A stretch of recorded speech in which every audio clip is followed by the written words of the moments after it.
Hello, my name is Jewel Amoah, and I'm the Assistant Dean for Equity and Inclusion at the Daniels faculty.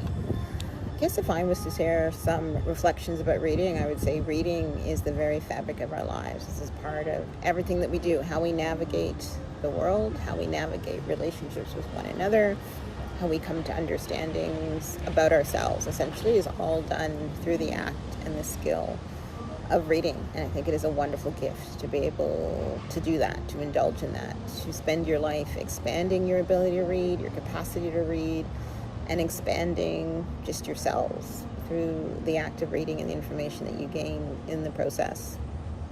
I don't know if there's any one text that has radically transformed my life. Perhaps it's yet to be written, perhaps I've yet to read it, but I do think every text changes us in some way, because it enables us to be part of somebody else's story, and it also allows somebody else's story and their words and the impact to be part of our lives.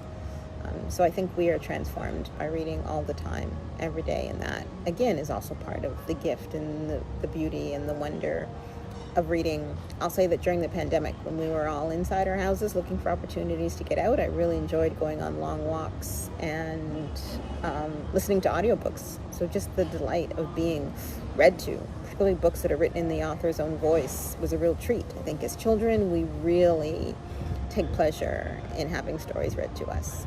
And somewhere along the line, we lose the excuse to do that as often. And so the pandemic was that for me, an excuse to really indulge in being read to, and it was actually quite delightful.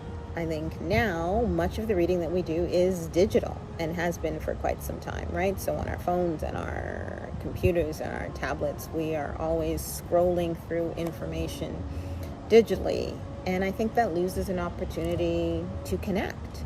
I think ideally when you connect with a text, you have the text in one hand and either a pen or a highlighter in the other, and you are circling or underlining, or you are having a conversation with the words, and that is the way in which the impact is made. And so one very recent text I think is relevant to my work about critiquing and dismantling systems and engaging community and fostering new relationships is the work of Elizabeth Tunstall, and her text, Decolonizing Design, a Cultural Justice Guidebook, really looks at how the design professions can help us change the world.